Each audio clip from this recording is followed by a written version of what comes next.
Okay, well, thanks. Yeah, first of all, thanks. Welcome, Kisa Kit. My name's Jeff Zukiwsky. I'm a land use planner and a consultant. I'm based in Fernie, BC, and I'm on the traditional territory of the Ktunaxa people. And yeah, thanks again for inviting me to present. I feel like I've been attending the sessions over the couple of days and this morning, and I think it's a little bit different what I'm talking about, mostly on public recreation. And I'm going to try to create a presentation that's mostly pictures, so as few words as possible. So I'm going to tell a story about the planning process that we went through here, and just yeah, sit back, grab your coffee, and look at the photos. So I'm here on behalf of the Koocanusa Recreation Steering Committee. So that's a partnership between the regional district of East Kootenay, which is the local government or regional government here, the province of British Columbia, the Ktunaxa Nation Council, as well as the Columbia Basin Trust, who are a crown corporation that has sort of funded the vast majority of the planning process. And in case you're not familiar, I just circled on the map here where we are. So this is the Koocanusa Reservoir area. So it's sort of on the west side of the crown there, kind of between Eureka and Fernie on the map. And the reservoir is 145 kilometers long, and about 67 of that is in Canada. So the rest of it's in the US. And those water levels in the reservoir fluctuate by about 50 meters annually, which is around 150 feet, I think.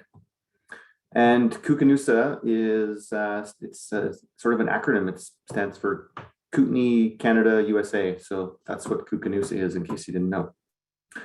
And it sort of looks like this. This is kind of a typical shot of what the Koocanusa area looks like. It's a very popular spot for camping, hiking, fishing, boating, motorized vehicle use. And yeah, that's sort of what it looks like.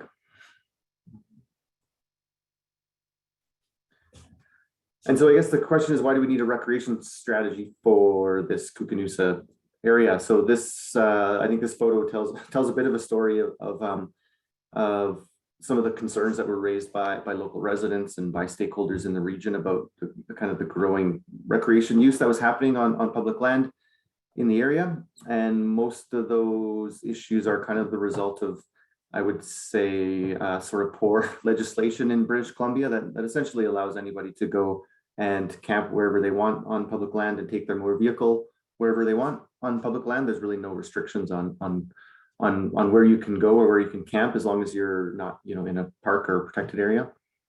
And so there's a significant number of unauthorized trails and roads and damage caused by increasingly large groups of campers and motor vehicle users coming to the area.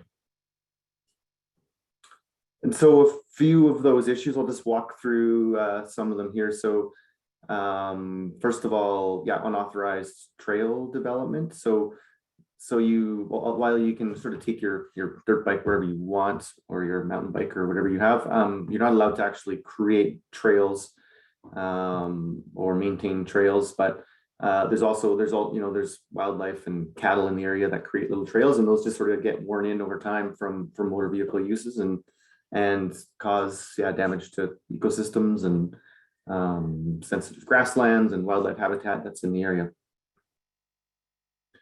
We also have quite a few species at risk, and important wildlife habitat like ungulate winter range down in the valley bottom. That's very important. And yeah, definitely a significant amount of recreation use causes disturbance to wildlife. There's also a lot of garbage and human waste, especially on long weekends. People go out and camp in the bush, and they leave their little pieces of garbage and then their big pieces of garbage, like that trailer there. So yeah, garbage and human waste is a big issue. And we also have some unauthorized events. This is a video. Let's see if this is going to work. I don't know if you guys have volume or not, but so this is I'll let this play.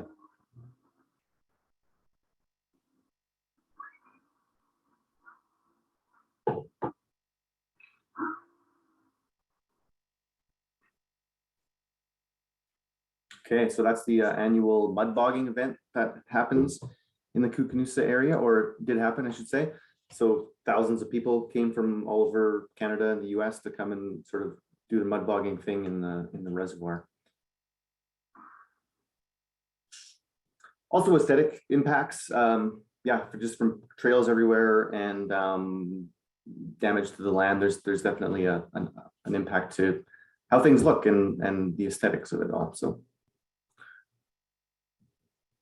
unauthorized structures as well, mostly people building toilets because a lot of people go and camp, they park their trailer for the entire summer, and so they want to have a little bit of an outhouse there, so they build an outhouse.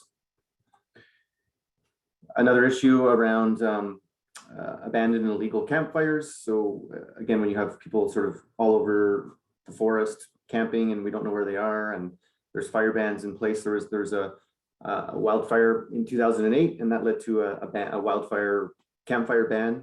And yeah, there were significant challenges with trying to figure out exactly even where people were and trying to get to them because the roads aren't very good. And so that little report at the bottom was from the Forest Practices Board, who kind of reviewed the situation after the fire and after the campfire bans and said, like, essentially said, this place is out of control. You guys need to create a management plan.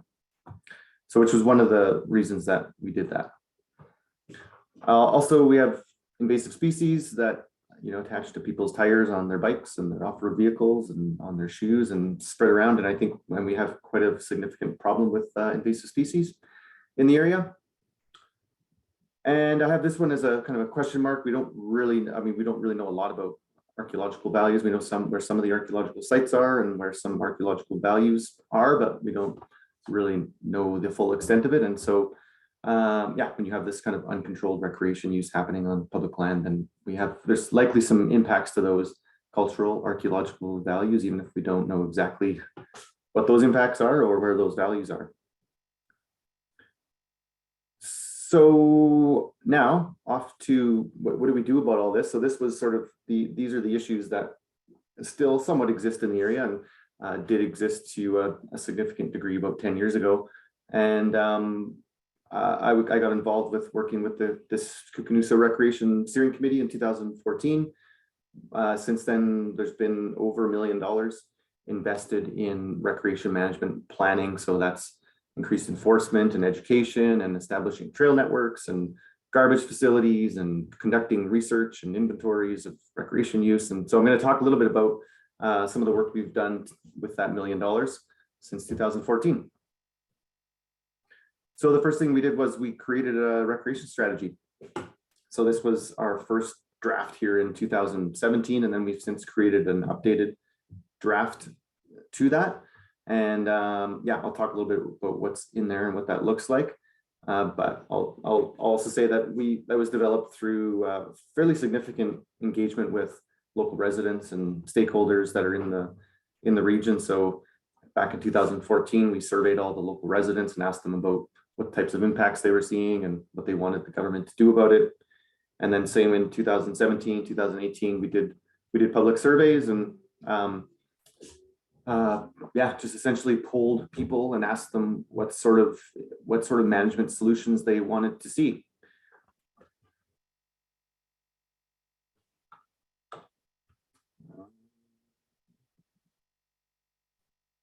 Okay. We also conducted quite a few field tours. So we have a public advisory group that we established early on in this process, and so this is a picture of members of our public advisory group and our government steering committee kind of meeting in the area to look at some issues and talk through some management solutions. And one of the things we did originally at the start was we focused on education. So that brochure on the right there was one of our first attempts to kind of create some recreation guidelines of how you should behave when you're on public land, where you should go, where you shouldn't go. And then we have the signage there that we have been installed sort of throughout the Koocanusa area, which has a map on it and some information about how to behave and what some of the values are and how to protect those values.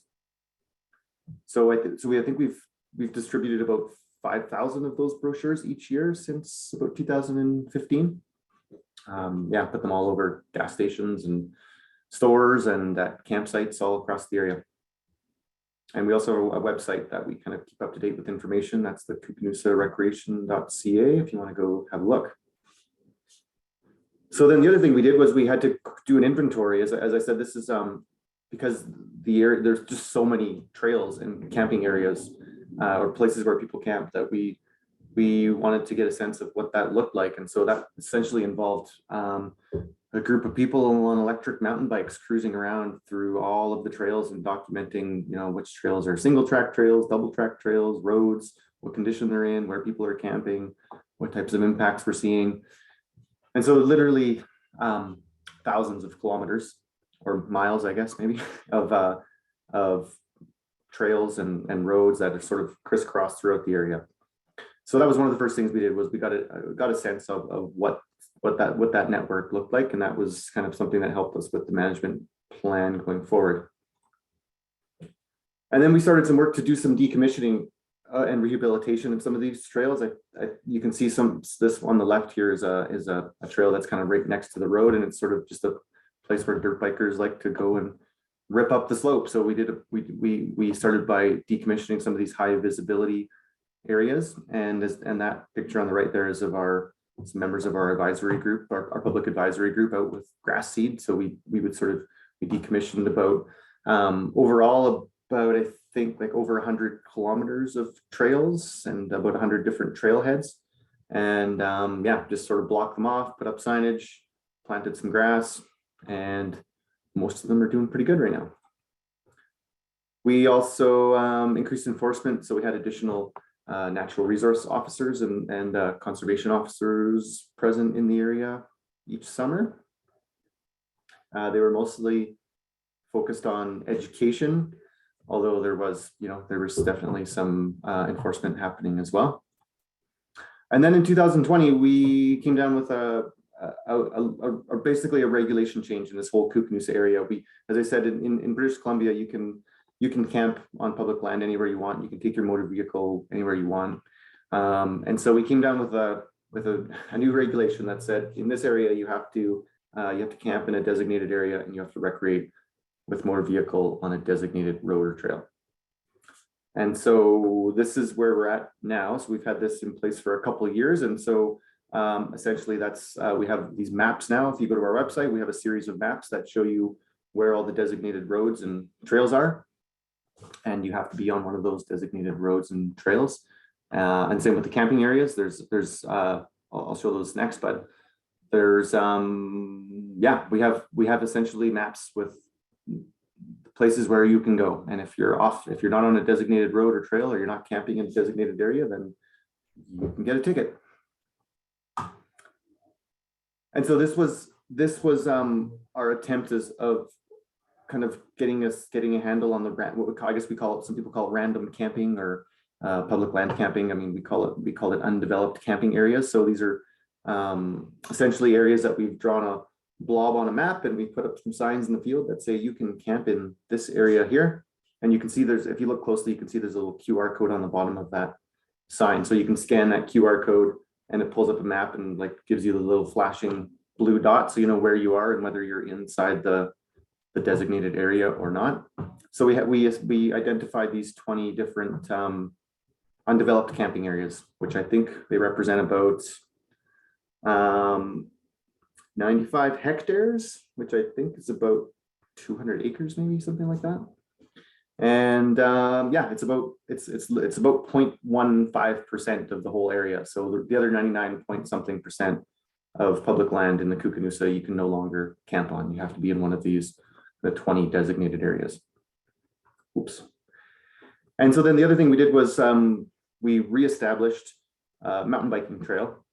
And this was actually a trail that was established about 10 years ago. However, during that time, the trail because there was no management plan in place and no enforcement, the trail sort of got taken over by motorized users.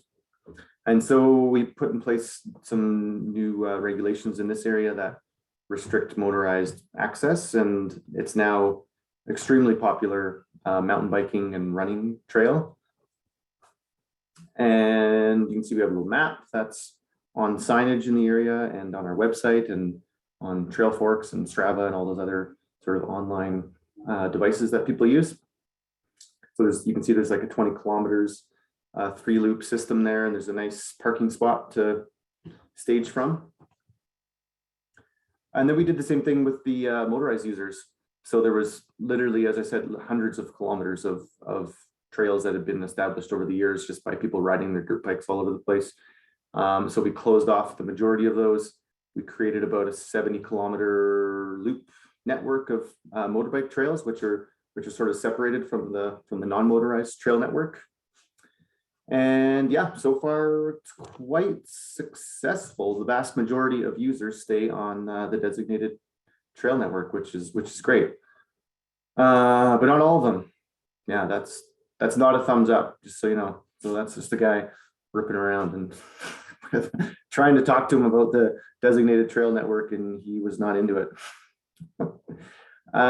So again, and then also we established this is the parking area that was established for the non-motorized trail network, and this I actually couldn't find I have some pictures of it over the last few years, and it's packed. It's typically like it's loaded with cars, especially on weekends, and there's some new signage there. So this is an old photo, but if you can imagine, it's quite a popular trail now in the spring and fall, especially when there's lots of snow up in the mountains and you can't mountain bike up high. Then you can come down in the valley bottom here and do a nice 20-kilometer loop.